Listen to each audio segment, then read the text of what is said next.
കർണാടകയിലെ ഉടുപ്പി ജില്ലയിലുള്ള കാർക്കಳ എന്ന ചരിത്ര നഗരത്തിലൂടെ യാത്ര ചെയ്യുമ്പോൾ ആരെയും ആകർഷിക്കുന്ന ഒരു കാഴ്ചയുണ്ട്. ശാന്തമായി ഒഴുകുന്ന ഒരു വലിയ തടാകം, അതിനു നടുവിൽ ഒരു വെളുത്ത താമരപ്പൂവ് വിരിഞ്ഞു നിൽക്കുന്നത് പോലെ ഒരു പുരാതന ജൈനക്ഷേത്രം. അതാണ് അനേകര ശ്രീ ചതുർമുഖ ബസദി.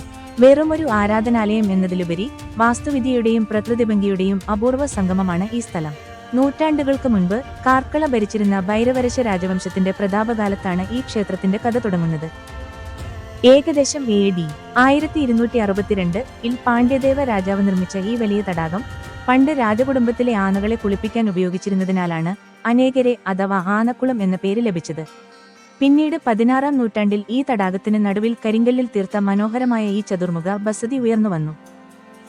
ചതുർമുഖം എന്ന പേര് സൂചിപ്പിക്കുന്നത് പോലെ തന്നെ 4 വശങ്ങളിലും പ്രവേശന കവാടങ്ങളുള്ള അപൂർവം ക്ഷേത്രങ്ങളിൽ ഒന്നാണിത്. കരിങ്കല്ലിൽ കൊത്തിയെടുത്ത ഈ ക്ഷേത്രത്തിന്റെ ഓരോ തൂണിലും വിജയനഗര ശൈലിയിലുള്ള ശില്പകലയുടെ കയ്യൊപ്പ് കാണാം. ക്ഷേത്രത്തിനുള്ളിൽ പ്രവേശിച്ചാൽ 4 വശങ്ങളിലേക്കും അഭിമുഖമായി നിൽക്കുന്ന തീർത്ഥങ്കരന്മാരുടെ വിഗ്രഹങ്ങൾ കാണാം. ഏത് വശത്തുനിന്ന് നോക്കിയാലും ഭഗവാന്റെ ദർശനം സാധ്യമാകുന്ന ഈ രീതി ജൈനമതത്തിലെ തുല്യതയെയും സർവ്വവ്യാപിയായ ദൈവ സാന്നിധ്യത്തെയുമാണ് സൂചിപ്പിക്കുന്നത്. 2 നിലകളിലായി നിർമ്മിച്ചിരിക്കുന്ന ഈ ക്ഷേത്രത്തിന്റെ താഴത്തെ നിലയിൽ ആദിനാഥ സ്വാമി ഉൾപ്പെടെയുള്ള തീർത്ഥങ്കരന്മാരെയും മുകളിലത്തെ നിലയിൽ പാർശ്വനാഥ സ്വാമിയെയും പ്രതിഷ്ഠിച്ചിരിക്കുന്നു.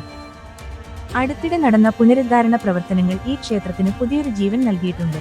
നഗരത്തിന്റെ തിരക്കുകളിൽ നിന്ന് മാറി തടാകത്തിന് നടുവിലെ ഈ ക്ഷേത്രത്തിലേക്ക് നടന്നുപോകുമ്പോൾ ലഭിക്കുന്ന ആ ഒരു തണുത്ത കാറ്റും സമാധാനവും വിവരണാതീതമാണ്.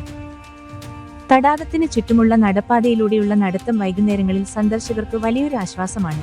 വെള്ളത്തിൽ പ്രതിഫലിക്കുന്ന ക്ഷേത്രത്തിന്റെ ദൃശ്യം ക്യാമറ കണ്ണുകൾക്ക് വലിയൊരു വിരുന്നാണ്. കാർക്കളയിലെ പ്രശസ്തമായ ബാഹുബലി പ്രതിമയും സെന്റ് ലോറൻസ് ബസിലിക്കയും സന്ദർശിക്കുന്നവർ തീർച്ചയായും കണ്ടിരിക്കേണ്ട ഒരിടമാണിത്. ചരിത്രപ്രേമികൾക്കും പ്രകൃതി സ്നേഹികൾക്കും ഒരുപോലെ പ്രിയപ്പെട്ട ഈ കേര ബസദി അഥവാ തടാക ക്ഷേത്രം കർണാടകയുടെ സാംസ്കാരിക പൈതൃകത്തിന്റെ ഉത്തമ ഉദാഹരണമാണ്. ഇതുപോലുള്ള പുതിയ അറിവുകൾ ലഭിക്കാൻ ഈ ചാനൽ സബ്സ്ക്രൈബ് ചെയ്ത് സപ്പോർട്ട് ചെയ്യും. പുതിയ വീഡിയോ ആയിട്ട് പിന്നെ ഒരു ദിവസം കാണാം.